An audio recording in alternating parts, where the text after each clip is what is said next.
So I'm always looking to improve things. My wife suggested I stick a summary at the beginning of the week to sort of show what's going on, so you can get a bit of a better picture. But the best thing to do, I would say, is if you really want to do this, is just join my functional muscle program. These are my own workouts. It's a monthly program. You have no obligation. You can start for free, and then it's a really reasonable price, I feel, for the value you get from it. It's about strength you can use and muscles that aren't just for the mirrors. So this is a new sequence I've added. Basically, it looks like it's typical sled work, but it's actually ankle mobility and ankle strength and working. So the forward sled push works to open up the ankle, stretch the calf muscle, but also work the calf muscle. And the backward push working on the front of the quad, but also on your tibialis muscle. Quite a good little sequence. This wasn't as good as it should have been. This was the culmination of a few weeks training where I'd been doing single leg jumps. A lot of it was jump and stick the landing. This was the final week where it was meant to be explosive jumps, jumping from one to the next. But as you can see, that box is way too soft. I stuck a plate on, but there's way too much movement. I should have used a harder, smaller box, but I couldn't find any nearby. The last week of me working on the safety bar squats. Wasn't particularly strong on these this week. My back was a little bit stiff, and that's just the way it is sometimes. Sometimes you feel like garbage and you go in and you're really strong. Sometimes you feel really strong and you go in and you lift like garbage. This was one of those days where it was just a little bit off, but there we go. True squats, single leg squats. This was the second exercise. It was the second of the primary exercises after the warm-ups and mobilization.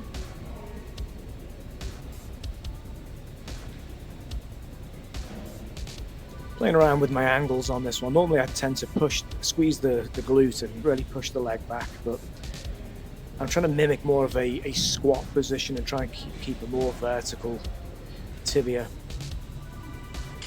Made it a little bit tougher. And again, I'm using lifting straps on this because my hand isn't right. This was quite a tough week on the hand.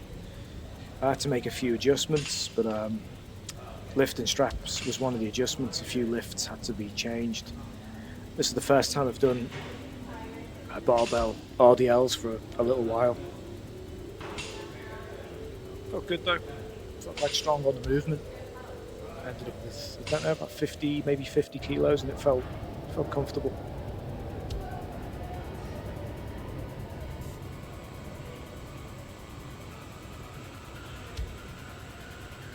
Again, with a lot of these exercises, they look fancy, but there's a real kind of method behind the madness. And if you're not up on unilateral training and bilateral deficit, then do a little bit of reading and look to incorporate some of these lifts into your own training, or even better, join my functional muscle program. There's loads of them.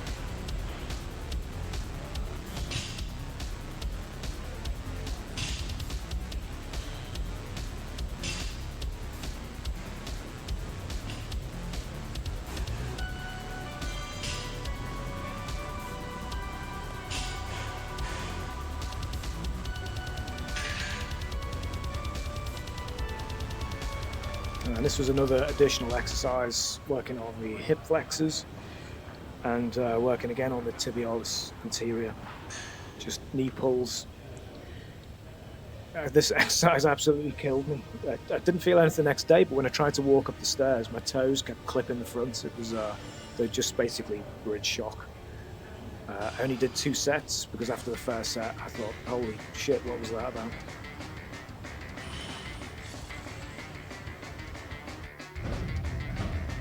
Day 2, onto push. And again, I'm trying to maintain a level. I've given up trying to basically make massive improvements on my kind of thoracic mobility and my shoulder mobility. I've had a shoulder injury that's lasted for about 8 years. That's just the way I'm built. My job now is damage limitation to prevent it getting worse. If I can add any improvement to it, then great. But you can't fix everything. And I think the trouble is a lot of people spend too long in the gym trying to fix things as opposed to trying to actually work out and improve other things. So my usual workout system is preparation, a set selection of exercise I do at the beginning, either static or dynamic stretches, and then I move into usually a power phase or a dynamic preparation phase.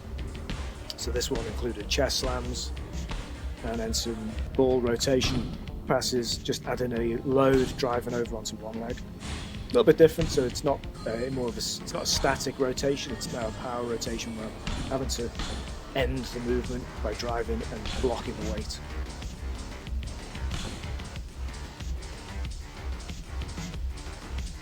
But again, on the functional days, my philosophy is when it comes to functional lifts, it's not traditional strength training where I'm only focusing on providing strength in the muscle groups I'm trying to work on. On the functional days, whether it's functional high reps or low reps, I have to try and include some element of ground control, because I'm ultimately looking to get stronger through the whole movement. And in reality, the thing you're probably going to end up pushing in the real world would be maybe a car. You're trying to get a car started, you give it a push. In order to do that, you need to push with your arms, but you need to have a good strong core, and you're going to have strong legs. If you haven't got strong legs or a strong core, then your upper body strength is almost completely useless. It's like trying to shoot a cannon in a canoe. No stability, it's going to go all over the place. So you have to have that kind of stability.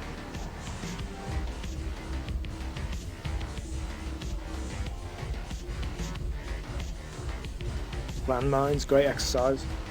Tough on the shoulder. It's my left shoulder, again, long-term injury. So it's about injury prevention or further injury prevention or aggravation prevention, but also trying to get the angles where I actually get the benefits from.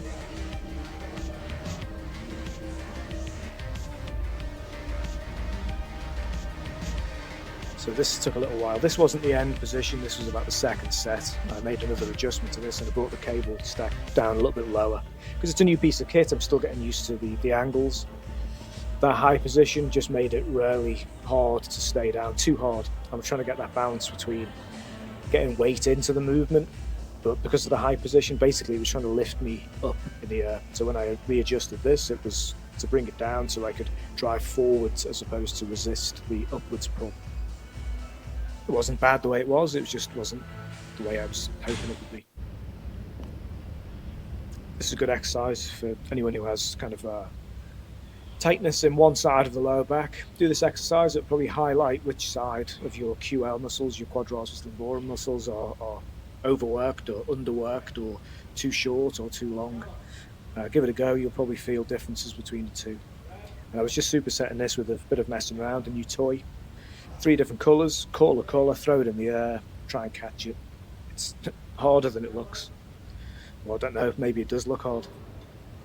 And again, this was another adjustment. I tried the rope, hurt the finger, so then I switched to a bar.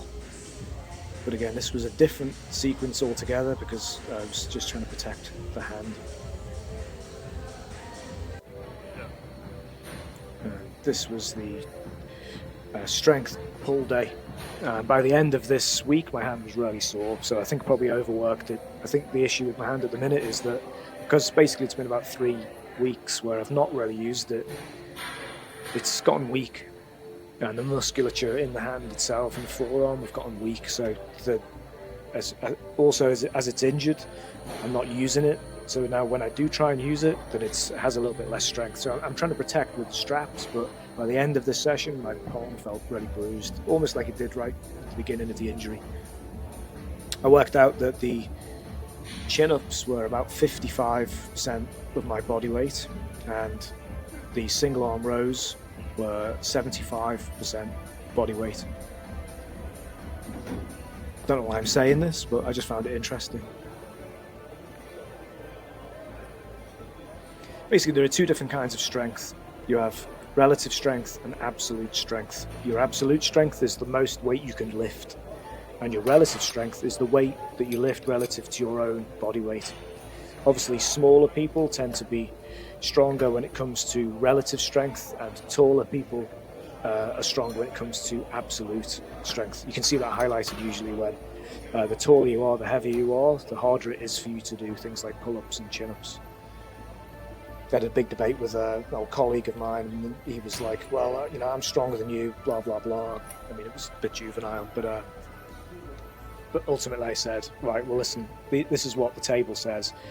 I'm stronger in absolute strength and in relative strength on everything. So I'm down from my body weight as a master level, and you're down as an intermediate. Not my words. This was the words of I think it was Mel Sif.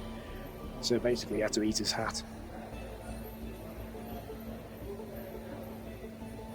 This is a great exercise again. Another example of using the floor, driving your weight in. When you use your body, you can really add a little bit of poundage to it as well, as long as your technique stays solid. So I'm adding a pull with a rotation and using the power of the other arm to push down or push through the lift. And then finishing with a bit of biceps. Don't often do biceps or triceps, but I've started to add a little bit more because I find that if I take a break for a week, if I go on holiday or for whatever reason, when I come back, it's always my triceps, specifically my right tricep, that always feels off the pace. Day 4 was meant to be a kind of light session. Here's a quick tip if you want a way to get boring cardio a little bit more interesting. 5 minutes on each machine, 5 machines, 30 seconds easy pace, 30 seconds hard-ish pace. So basically after 5 minutes, you've done a few little blasts, 2.5 minutes of concentrated work, and it makes the session go much quicker. But in this gym, this is my apartment gym, I have my headphones on. I don't normally train with headphones because I'm the manager of a gym and I want people to speak to me. But in this gym, I can do what I want. So I was listening to Rocky soundtrack, and as soon as that goes on, then things start to happen. So instead of it being an easy session, I finished off with the last 5 minutes of doing an incline run. And this treadmill goes up to 18, which was a nice surprise, techno gym. And it was basically just run on an incline for as long as I can. And that was it, sweaty one. Enjoy.